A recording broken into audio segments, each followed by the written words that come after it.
Gran Bretaña. Fácil de reconocer en el mapa mundial, ¿verdad? Una isla rodeada casi por completo por un mar ínfimo y no es grande comparada con países como Rusia, Estados Unidos o China. Pero hace tan solo 6 siglos era difícil imaginar que el idioma de este país tan encerrado en sí mismo sería hablado por la mayor parte del mundo. A lo largo de su historia, Gran Bretaña ha demostrado el poder de su influencia más de una vez. Fueron precisamente los gobernantes ingleses los que decidieron el destino de una gran parte del planeta, convirtiendo países enteros en sus colonias. Los británicos dieron al mundo a Shakespeare, a Sherlock Holmes y a Harry Potter. Las canciones de Queen y de los Beatles se consideran icónicas en todo el mundo desde hace mucho tiempo. También fueron Charles Darwin, Isaac Newton y la Revolución Industrial los que cambiaron por completo el curso de la historia, creando el mundo que conocemos ahora mismo. Hace 5 años, Gran Bretaña volvió a dar una sorpresa al mundo cuando anunció su separación de la Unión Europea. Fue el primer país que mostró su desacuerdo con la política de Europa y eligió su propio camino. El Brexit fue tan impactante que tuvo repercusión en todo el mundo. Al dar este paso, Gran Bretaña lo arriesgó todo y para muchos fue un choque de verdad. Pero, ¿saben? A mí no me sorprende. Y es que, mientras estaba preparando el material para este video, me he dado cuenta de un mecanismo muy curioso. Gran Bretaña siempre lo ha apostado todo. Siempre ha estado al borde de un colapso total, pero al final siempre logra una victoria impresionante. Se lleva el mayor premio. Si repasamos la historia, podemos aclararnos muchas cosas y diría que el Brexit es una consecuencia completamente lógica de la trayectoria tan laberíntica de este país. Pero ¿qué le depara el futuro a la antigua dueña de los mares? ¿Será capaz de apoyarse en su herencia y encontrar un nuevo lugar en un mundo dominado ya por otras fuerzas? ¿O será el Brexit el último capítulo de la historia de su antigua grandeza? ¿Va a ser una victoria contundente o el final absoluto del imperio? Averigüémoslo juntos. Para intentar predecir el futuro, tendremos que retroceder en el tiempo. Aunque casi será mejor que vayamos más lejos. Y un poco más, hasta aquí. Mientras el continente europeo estaba viviendo una serie de acontecimientos turbulentos, Inglaterra permanecía modestamente en la sombra. En la antigüedad, las legiones romanas convirtieron a Gran Bretaña en su provincia lejana, y las cosas siguieron así hasta el siglo V, cuando los legionarios abandonaron la isla. Pero el país no adquirió su grandeza de inmediato, sino que se sumió en una época oscura de guerras intestinas que en ocasiones se veían interrumpidas por invasiones vikingas. El tiempo siguió su marcha, cambiaron los gobernantes, ocurrió la Guerra de los 100 años. Y finalmente hubo un acontecimiento que lo aclaró todo. Gran Bretaña simplemente estaba esperando su momento de gloria. El poder pasó a manos de la dinastía Tudor. ¿Qué creen ustedes que hace falta para empezar a convertir una isla solitaria en el país más importante e influyente del mundo? ¿Será el petróleo o tal vez el oro? ¿O la llegada de extraterrestres de la que tanto se habla en relación con la enigmática grandeza del antiguo Egipto? Pues no, esta vez no se trata de eso. Por cierto, muy pronto les contaré cosas sobre Egipto. Un video sobre este país ya está en proceso. ¿De qué creen que va a tratar? Dejen sus ideas en los comentarios y las más interesantes saldrán en el video. Seguimos entonces con Gran Bretaña. La respuesta correcta no es ni oro, ni petróleo, ni tampoco poderes sobrenaturales. Lo único que hizo falta fueron las instrucciones de un padre, unas cuantas mujeres y el comienzo de la era de los grandes descubrimientos geográficos. Pero vayamos poco a poco. El rey Enrique VII de Inglaterra se está muriendo y en su lecho de muerte le pregunta a su hijo qué hará cuando se convierta en rey. What is the most important thing to do when you are king? Make glorious war, father. Recapture the spirit of Agincourt. Expand the territories in France. Keep the Scots at bay. La respuesta no le causa ninguna impresión al monarca. Enrique frunce el ceño y lo que le dice a su hijo, este lo recordará para siempre. To be a really great king, there's one thing you must do above all others. You must secure the family line. Have a son. Su padre le exige asegurar la continuidad de la dinastía. Seguro que ya se imaginan que el hijo de Enrique VII fue Enrique VIII. Ese mismo, el que tuvo 6 esposas, 2 de las cuales fueron las tristemente célebres hermanas Bolena. Como ya sabemos, el joven Enrique recibe instrucciones de su padre y se apresura a cumplirlas. Se casa con la princesa española Catalina de Aragón, pero a lo largo de los 12 años de matrimonio la felicidad de la pareja queda en un recuerdo. Durante este tiempo mueren 5 de sus bebés. Solo uno sobrevive de milagro y además es una niña. Cabe mencionar que las favoritas del rey se sustituían a menudo. Muchas veces hasta le daban hijos, algunos de ellos varones, pero Enrique VIII soñaba con tener un hijo legítimo. Una de sus favoritas era María Bolena, pero después de un tiempo el rey se sintió atraído por su hermana Ana. Esta joven resultó ser más astuta que sus predecesoras y estuvo varios años sin hacerle caso a Enrique VIII. Le dijo que solo tendría un hijo con él si se casaran de forma oficial.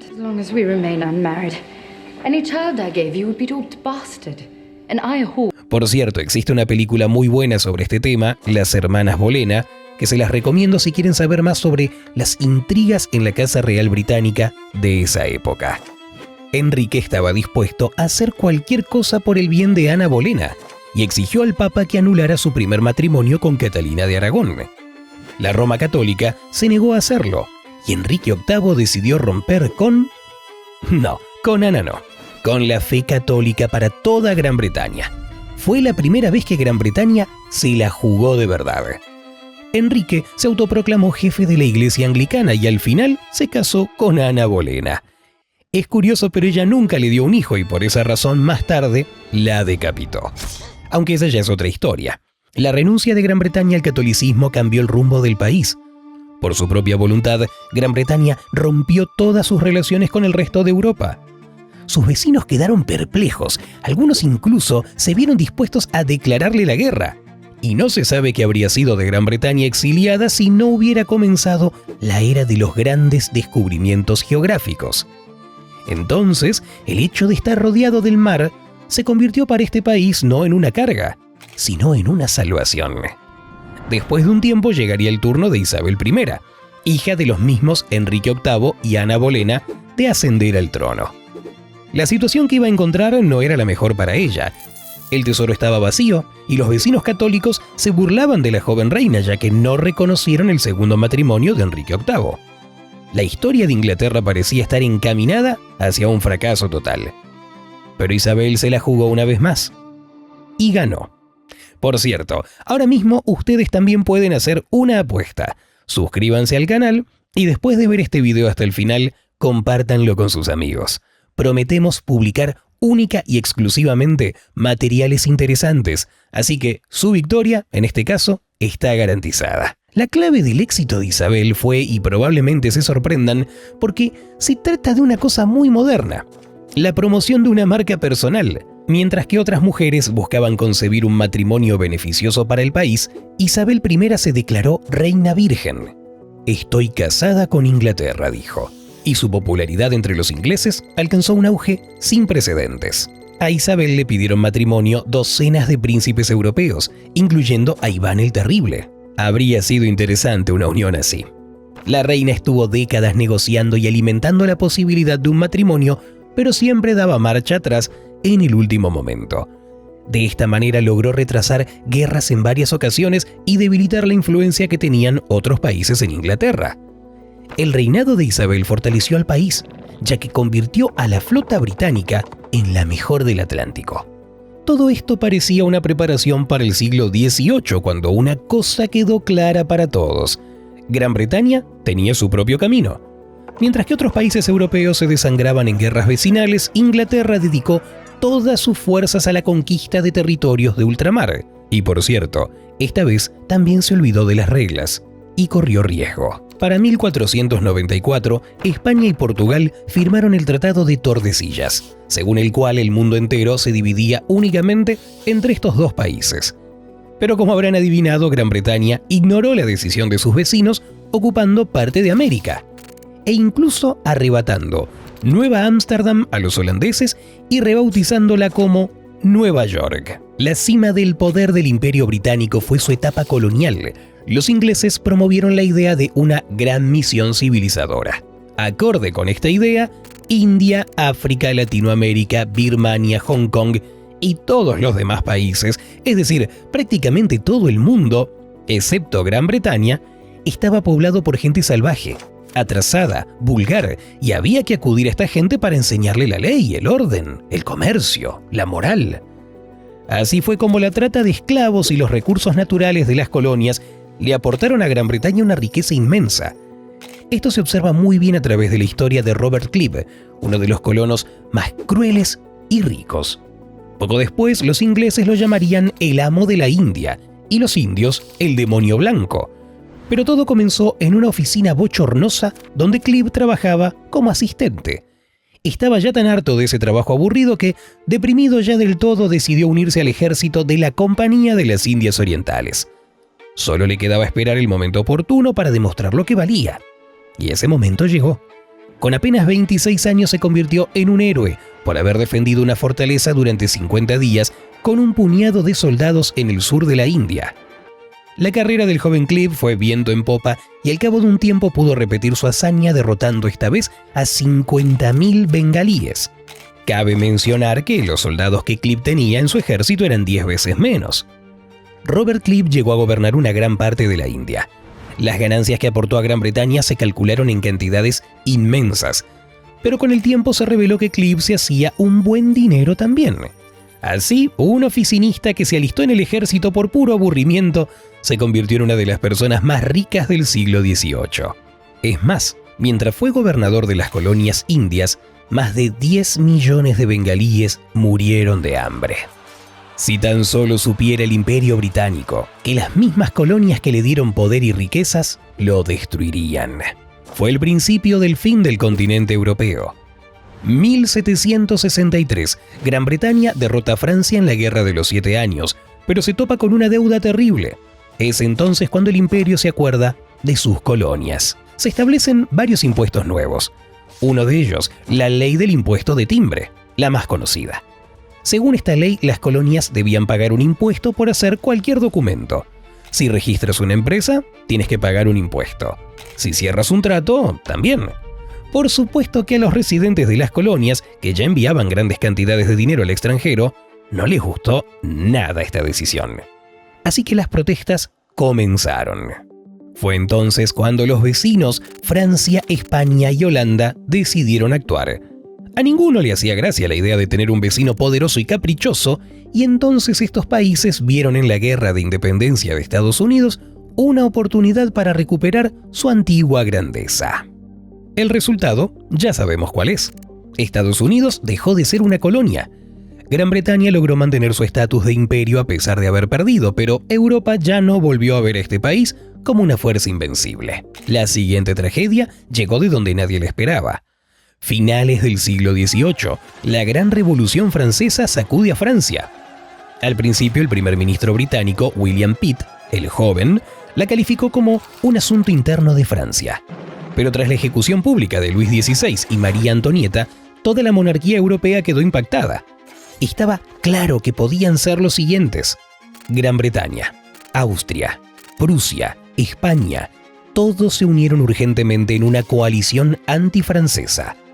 Europa se sumerge en largas batallas con Francia, prácticamente en su totalidad. En esta guerra, Gran Bretaña figura más bien como un patrocinador, lo que hace que en el futuro se produzca una nueva ola de hostilidad por parte de sus vecinos. A pesar de que Gran Bretaña y sus aliados ganaron esta guerra, la situación ya había llegado al punto de inflexión. A lo largo de los siglos XIX y XX, guerras mundiales y coloniales, una tras otra, vaciaron las arcas del Imperio Británico. El punto de inflexión fue la Segunda Guerra Mundial, que Gran Bretaña solo pudo ganar gracias a otros países. El mundo se volvió bipolar. Las fuerzas dominantes pasaron a ser Estados Unidos y la URSS. La economía británica se estaba desplomando, lo que afectó principalmente a las colonias. Se considera que el comienzo del colapso del imperio fue en 1947, porque justo entonces India obtuvo su independencia. Las personas que habían vivido muchos años bajo el yugo británico pudieron reunir fuerzas y contraatacar. Un papel especial en este proceso lo desempeñó Mahatma Mohandas Karamchand Gandhi, a quien todos conocemos por su nombre más sencillo y corto, Gandhi. fue quien le ofreció a la India una nueva filosofía de no violencia. Y esta filosofía fue adaptada por más países que, desde principios del siglo XX, estaban cansados de innumerables guerras. Todos ya se habían dado cuenta de que el mundo había cambiado y que el orden del antiguo imperio británico ya no cabía en él. Las ideas de igualdad y derechos humanos comenzaron a extenderse cada vez más. El colonialismo, que le dio a Gran Bretaña su influencia a nivel global, se vio inmoral por todos y fue el golpe definitivo al imperio en llamas. Para finales del siglo XX, Gran Bretaña había regresado a aquello de lo que había huido con tanto empeño. Ya no tenía fuerza, tampoco recursos económicos suficientes para seguir su propio camino, y lo único que lo podía salvar al parecer era la Unión Económica Europea, CEE. Durante casi 10 años, los primeros ministros y presidentes discutieron la posibilidad de Gran Bretaña de formar parte de la Unión. Charles de Gaulle, presidente de Francia, vetó las solicitudes de Gran Bretaña en 2 ocasiones. Las razones fueron varias, y una de ellas fue el propio aislamiento de los británicos a lo largo de la historia mundial. Los intentos de Gran Bretaña por unirse a la CEE fueron muchos, y todos complicados. La posición de Charles se convirtió en un serio obstáculo para ello, pero cuando se retiró, el camino quedó libre de nuevo. Gran Bretaña por fin pudo encontrar un lenguaje común con sus vecinos y se incorporó a la Unión Económica Europea en 1973. Durante un tiempo, todo quedó tranquilo, hasta que Margaret Thatcher llegó al poder en el 79 y planteó la cuestión con franqueza. La primera ministra consideró extremadamente injusto que las contribuciones británicas fueran mucho más altas de lo que recibía a cambio. Su frase, "quiero que me devuelvan mi dinero", se hizo famosa en todo el mundo.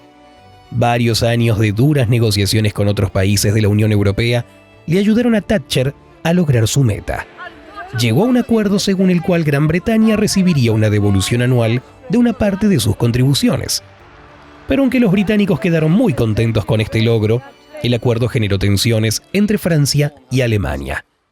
Al final, Gran Bretaña se convirtió en miembro de la Unión Europea. El país que había estado aislado durante mucho tiempo pudo disfrutar plenamente de todos los beneficios que le aportaba una amistad con sus vecinos. Los políticos británicos pasaron a formar parte de todos los parlamentos europeos e influir gradualmente en las vías de desarrollo de toda Europa. Por supuesto que ya no se trataba de la antigua grandeza imperial, pero Gran Bretaña seguía teniendo cierto poder. Así, gracias a la influencia británica, la Unión Europea se expandió activamente hacia el este, acogiendo a Polonia, la República Checa, Hungría y los países bálticos. Más países, más oportunidades de crecimiento económico, fue lo que dijeron entonces los políticos británicos, y acertaron. Se abrieron las fronteras y hubo una avalancha de nuevos acuerdos, el comercio y las inversiones. Los británicos gozaron de privilegios. Ahora podían viajar libremente a cualquier país europeo para estudiar, emprender un negocio, formar una familia, pasar las vacaciones. Es curioso, pero fueron precisamente las fronteras abiertas, diseñadas para apoyar esta amistad y esta prosperidad entre países, las que se convirtieron en la causa de uno de los temas políticos más ardientes de las últimas décadas. Retrocedamos un poco en el tiempo. Mientras los países europeos firman acuerdos en lujosas oficinas, al otro lado del planeta pasan cosas que, de pacíficas, no tienen nada. Guerras civiles y conflictos en Oriente Medio, como en Siria, Irak, Afganistán y países africanos como Somalia, Sudán y Eritrea, obligan a millones de personas a abandonar sus casas. Y pensándolo bien, se trata de las antiguas colonias que de repente se habían quedado sin gobernantes extranjeros. La gente se muda masivamente a Europa. ¿Por qué? Porque todos los países de la liberal Unión Europea están obligados a aceptar refugiados, ofrecerles techo, prestaciones. Son condiciones perfectas para los migrantes que se quedaron sin sus hogares.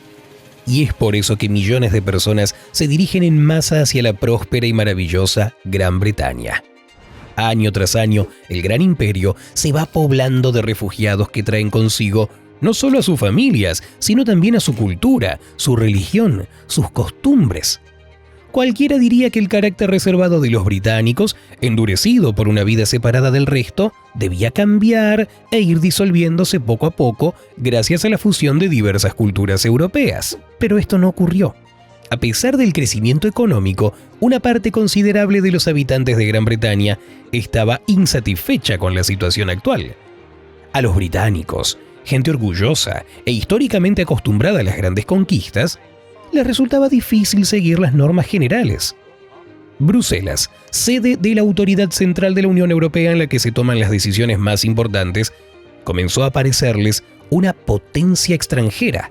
Los británicos, que se habían opuesto a sus países vecinos a lo largo de su historia, no podían aceptar que alguien más interfiriera en su país, lo controlara e impusiera sus propias normas. El pasado imperial y la sensación de superioridad impidieron que Gran Bretaña se integrara por completo en Europa. Les voy a poner un ejemplo. En la década de 1990, los países europeos decidieron crear una moneda común, y finalmente lo lograron. Todos la conocemos, es el euro. Una vez hecho esto, al llegar a Europa, la gente pudo usar los mismos billetes en todos los países de la Unión Europea para pagar, por ejemplo, una copa de vino. Bueno, en casi todos, porque Gran Bretaña rechazó el euro y conservó su libra esterlina. Con el paso del tiempo, el asunto de la migración masiva no hizo más que empeorar. Así, para el año 2016, Gran Bretaña pasó a recibir 300.000 migrantes al año. Los refugiados llegaban de manera oficial, cruzaban el Canal de la Mancha en barco o se escondían en camiones. ¿Qué trató de hacer Gran Bretaña? Primero, su gobierno introdujo un sistema de evaluación para cada trabajador migrante. Por ejemplo, una persona que está en busca de una vida mejor llega a las fronteras inglesas desde Bosaso, una pequeña ciudad portuaria somalí, y enseguida se le hacen preguntas. ¿Cuál es su nivel de educación? ¿Qué estudios tiene? ¿Habla inglés? ¿Sabrá encontrar trabajo? Si esta persona no aprueba el examen, no se le permitirá entrar para tener una mejor vida. Gran Bretaña intentó resolver el mismo origen del problema, destinando muchos millones de libras en ayuda a los países africanos. Pero como el tiempo demostró, era demasiado tarde. El descontento había crecido. Los titulares de los periódicos ya hablaban sin parar de la pérdida del control fronterizo del antiguo imperio. Y así llegamos a los tiempos que conocemos muy bien.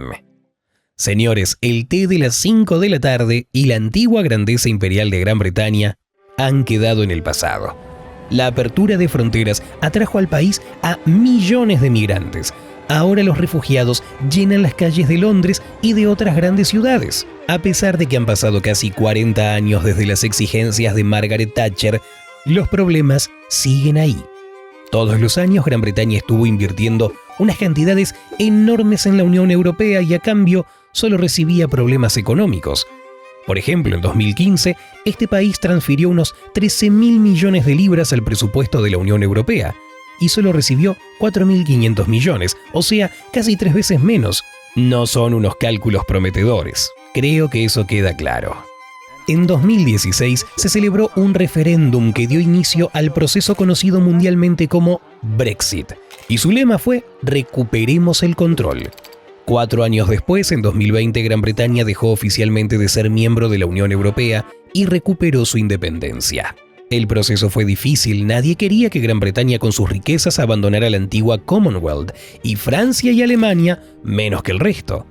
Pero también es fácil de comprender, ser el líder económico de Europa no siempre es un estatus honorable. Ya sabemos que, según los acuerdos de la Unión Europea, el más fuerte ayuda al más débil. Y si Gran Bretaña se va, la ayuda a rumanos, búlgaros y otros países necesitados recae sobre Francia y Alemania. Menuda perspectiva.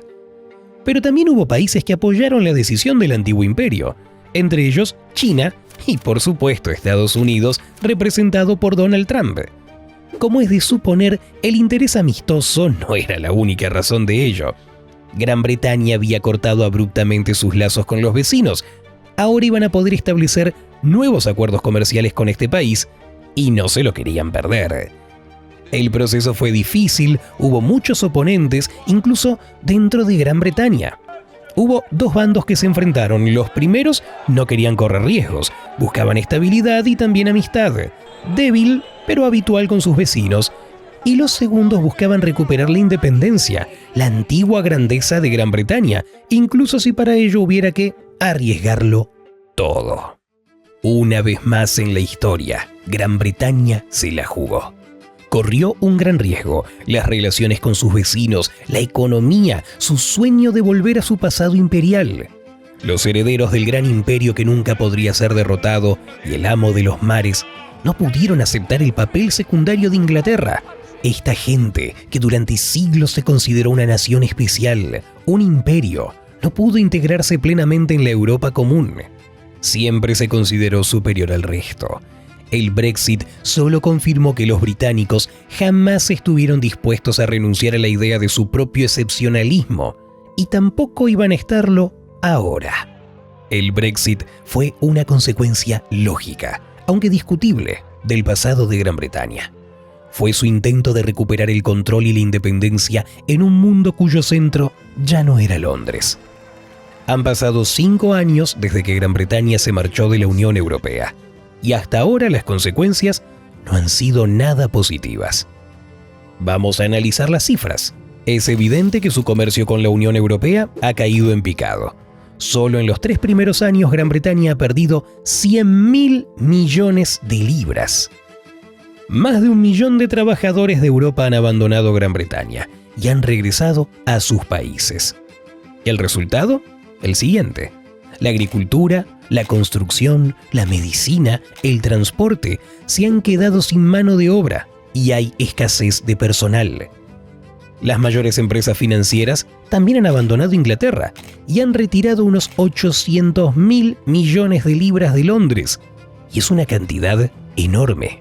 La economía tiembla como en un terremoto, los precios suben todos, hasta los de los alimentos, y la libra esterlina cae un 20%. ¿Recuerdan que les hablé del intento de Gran Bretaña de controlar sus fronteras por culpa de los migrantes que llegan al país, incluso escondidos en camiones y barcos? Pues los controles fronterizos exhaustivos también entran en la enorme lista de gastos y pérdidas de la Gran Bretaña independiente. Pero el problema más grave, en mi opinión, es la fragmentación interna del país. En medio de todos los cambios, Escocia e Irlanda del Norte han querido ser independientes, y hablan mucho de ello últimamente. Sea como fuere, es demasiado pronto para sacar conclusiones definitivas sobre los primeros 5 años de independencia.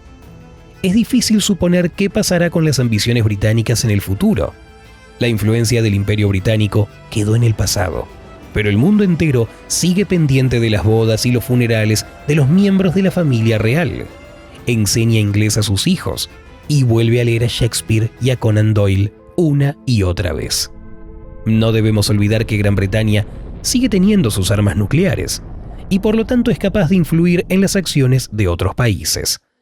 Además, Estados Unidos, China, la India, a los que les interesa fortalecer las relaciones comerciales con Gran Bretaña a pesar de todo, también pueden ayudarle a la economía británica a mejorar. Esto significa que hay una posibilidad de que la apuesta total funcione. A lo mejor, en vez de intentar recuperar su antigua grandeza, Inglaterra debería centrarse en crear un futuro nuevo y mejor asegurado, porque la historia ya nos ha demostrado que la verdadera fuerza no reside en controlar a los demás, sino en la capacidad de adaptarse a la actualidad. Mi pronóstico es el siguiente: Gran Bretaña va a pasar por un largo y difícil periodo de adaptación. El país no va a recuperar su grandeza imperial, pero sí que podrá mantener su influencia gracias a su cultura, a su idioma, a su ciencia, que son demandados, y también a sus nuevas uniones comerciales. Pero ustedes, ¿qué opinan? ¿Qué futuro tendrá Gran Bretaña? Quiero que compartan sus opiniones a través de los comentarios. Saben que los leo siempre y los respondo a todos. No dejen de darle su like a este video, compártanlo y suscríbanse al canal si les gusta para profundizar en los secretos del éxito de diferentes países, predecir el futuro del mundo basándonos en los hechos y tal vez analizar también los eventos más curiosos de la historia de la humanidad. Y todo esto lo van a poder ver aquí en nuestro canal. No se lo pierdan y hasta la próxima. La historia continúa.